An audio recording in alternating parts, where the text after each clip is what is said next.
believe I'm live. Hello, hello, hello, hello.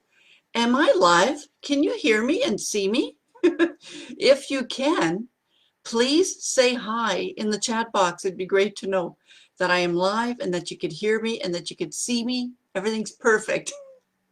Well, I want to welcome you to my first official live. Why is it official? Well, because it's planned, right? And I said I was going to be doing this, and I plan on doing lives for the next umpteen weeks, every Wednesday at noon. So thank you for being here. And if you're not here right now in spirit or physically, uh, please take a moment to take a look at my live afterwards and add your comments. My name is Linda. I'm your Back in the Groove Again coach, and I work primarily with women in midlife. Now, a lot of people are going to say, well, what the heck does that mean to be back in the groove again? And it can mean a lot of different things for different people, but I'm just going to give you some examples. You know, when the kids have moved out and it's like, oh my God, now I don't know what to do. Well, you want to get back in your groove. You want to start discovering who you are again. Another example I could give you is maybe you've been married for a long time, over 20 years, if not less, if not more, and you're going, you know what, I'm not feeling my groove anymore. You might have lost yourself. So perhaps getting back in your groove means rediscovering who you are and start feeling really good again. Or maybe some people are just getting close to retirement and they're thinking, what am I going to do? Well, maybe you need to get back in your groove again and start living your life as if this was the only life you have. And it actually is, isn't it? So if anybody is out there listening to me and wanting to get back in your groove, say hi, give a shout out. Now today, I want to talk about 3 tips to help you improve your mental health. Now, why did I choose that? Well, one of the reasons is because I worked in the mental health field for many years. I worked as a mental health worker for a total of 14 years. So 9 of those years were with kids. I worked in a psychiatric unit where we saw a lot of young people from 6 to 18 who were having major behavioral problems and psychiatric problems. And I also worked for 4 years with adults who were in the community, mind you, but adults who were suffering from severe mental illness, such as schizophrenia and bipolar and similar to that. So I've worked in mental health, and I've also experienced a bit of a burnout many years ago when I was having to take care of my mother who had dementia. My kids were teenagers at the time, and it wasn't always easy. And I ended up by having to go on a sick leave because it just wasn't working out for me at that time. I'll get into that, on another live at some point. So I really, really believe that being mentally well and being healthy mentally as well as physically and spiritually and so on is very, very important, especially now. I say especially now. Well, honestly, it's always important, but it's particularly important now because a lot of us and a lot of our friends might be going through some very challenging times, and they might be maybe not so well. And so these tips are to help you improve your mental health, and I'd love you to share them with your friends as well so that they could start feeling better again. And so the first tip, it seems simple enough, but the first tip is to wake up in the morning with an intention to have a great day. So the first tip is to wake up and set an intention. Now, before I get into the detail, if anybody is watching me live right now, say hi. Say hi, Linda. How are you doing? Let me know that you're there. So tip number 1 is to set an intention in the morning. Wake up in the morning. You know how when you are just about to wake up, I'm aware when I'm waking up, and I'm aware that my mind is starting to wake up, and it's still like a dream state, but not so much a dream state. This is when it's a perfect opportunity to set that intention to have a great day, or to set an intention for to being super kind to 3 people. I'm just giving you some examples here. Set an intention knowing that your attitude, your great attitude, is going to make a difference, a difference for you, but not just for you, because it's not always about us. It's about other people too, right? When you wake up in the morning and you have the intention of having a great day or being happy, the other people that are around you are going to notice, and they're going to say, and they might even make a comment, boy, you're chipper this morning. And you might say, yeah, you darn right I am. I'm feeling great. And so they will then feel that energy, and it might make a difference in their lives as well. So set that intention, whatever that intention is. You might want to be kind. You might want to say hello to 3 people that you don't know. Whatever it is, challenge yourself to set an intention when you wake up in the morning. All right, so that's tip number 1. Let's go on to tip number 2. Oh, I want to add too that you might also, when you set an intention, you might want to add a short meditation or a visualization that could help you as well to set your tone for the day. And meditation doesn't have to be very long. I do teach mindfulness meditation, and for some people they go, you know what, I don't know about meditation, but it doesn't have to be long. It could be a simple minute of focusing on something, and in this particular case, it could be on focusing on setting your intention, or intending on, and you're visualizing how you are going to be during that day. So that's tip number 1. All right, let's look at tip number 2 now. And tip number 2 is something that you might think, well, yeah, okay, I do that once in a while, but I'm suggesting that you start including something in your day, something that you enjoy each and every day. And it doesn't have to be anything complicated here, guys. It can be as simple as, well, I just picked up a cup of coffee at my local Shell station. I know it sounds silly, but I actually like the coffee. I mix half coffee and half, today I think I used caramel or some kind of other type of coffee. And I like that. I like that kind of coffee, okay? So it could be as simple as that. Or it could be as simple as taking a walk, because you enjoy taking a walk. And you might even enjoy taking a walk and saying hi to people that are in your neighborhood. So you want to include something that you enjoy every day. I'll give you an example of something that I did yesterday, and it wasn't planned. It wasn't my intention to do this. But yesterday I'm walking past this lady's house. Her name is Evelyn. And she wasn't outside, but her 2 daughters, well, I didn't know they were her daughters, but I noticed that there were 2 women there, and I also noticed that there were some balloons in her driveway.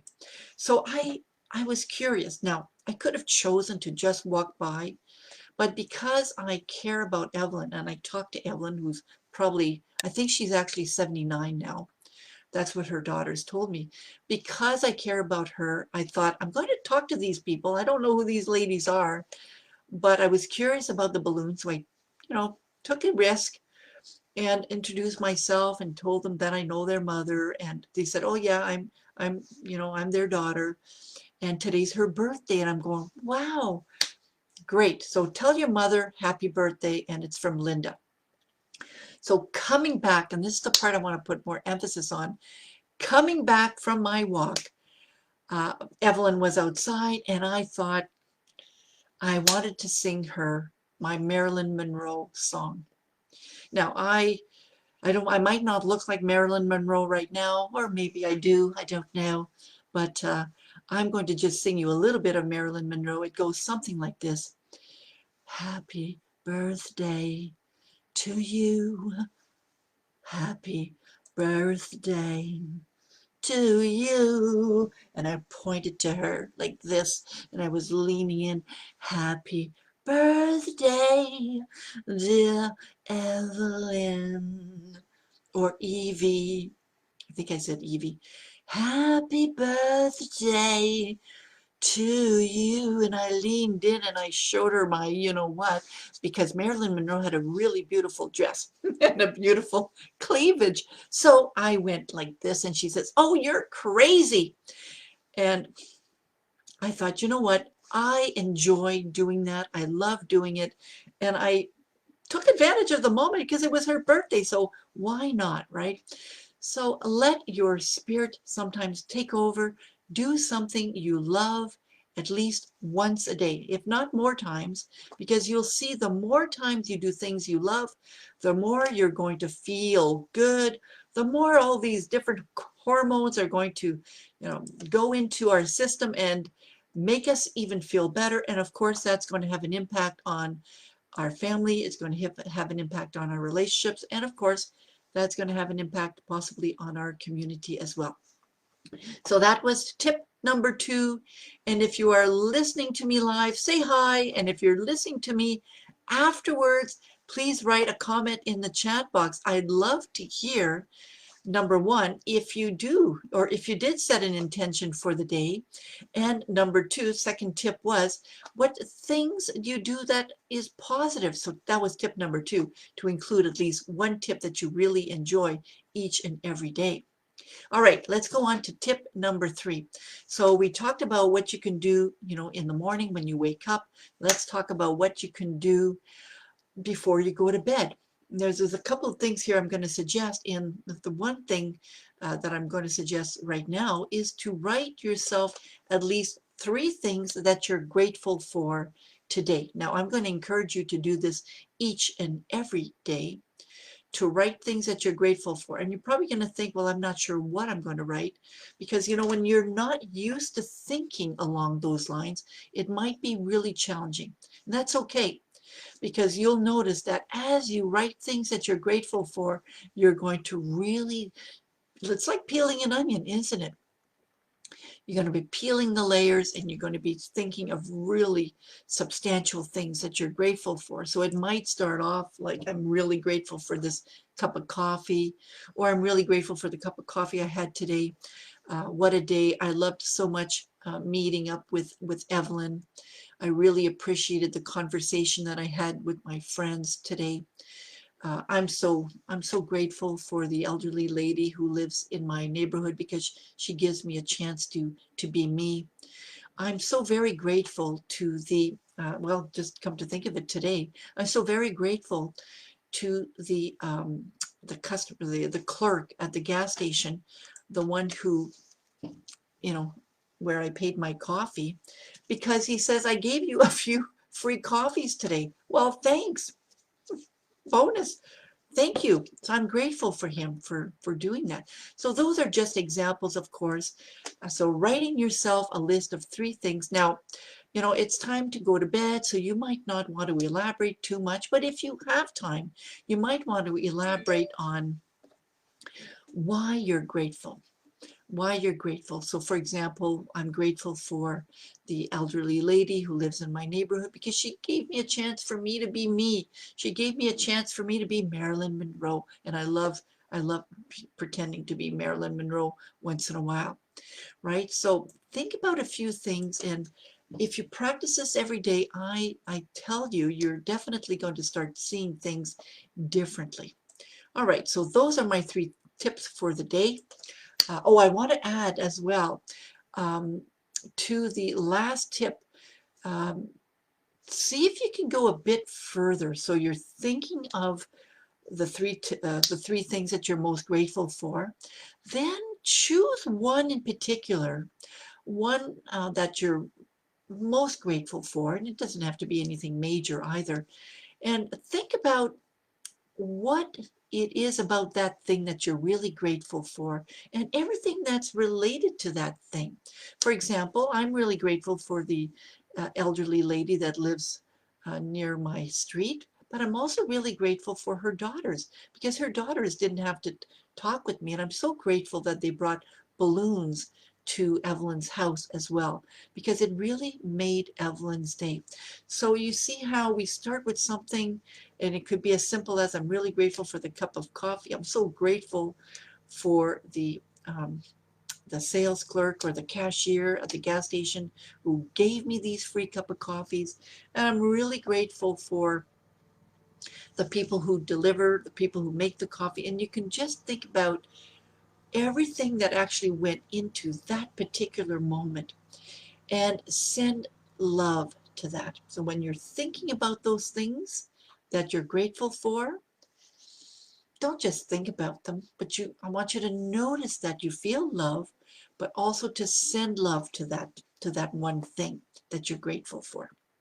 All right, so that's it. Those are my 3 tips for the day. Again, what was tip number 1? Tip number 1 was to set an intention in the morning. Tip number 2 was to do something you enjoy every day, at least one thing you enjoy every day. And tip number 3 is all about um, writing a list of things that you're grateful for. And those were the 3 tips that I recommend for you today to help you improve your mental health. Again, my name is Linda. I am your Back in the Groove Again coach.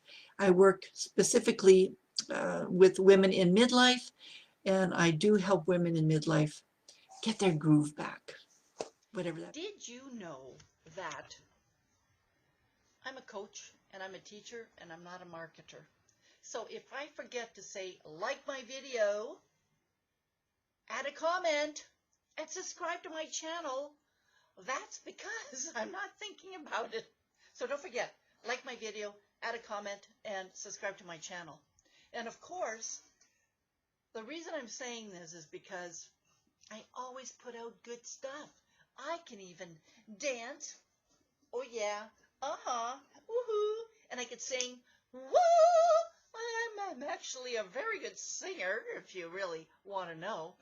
That's right. So you might as well like it and comment and share it, because you never know what you're going to do. Nope.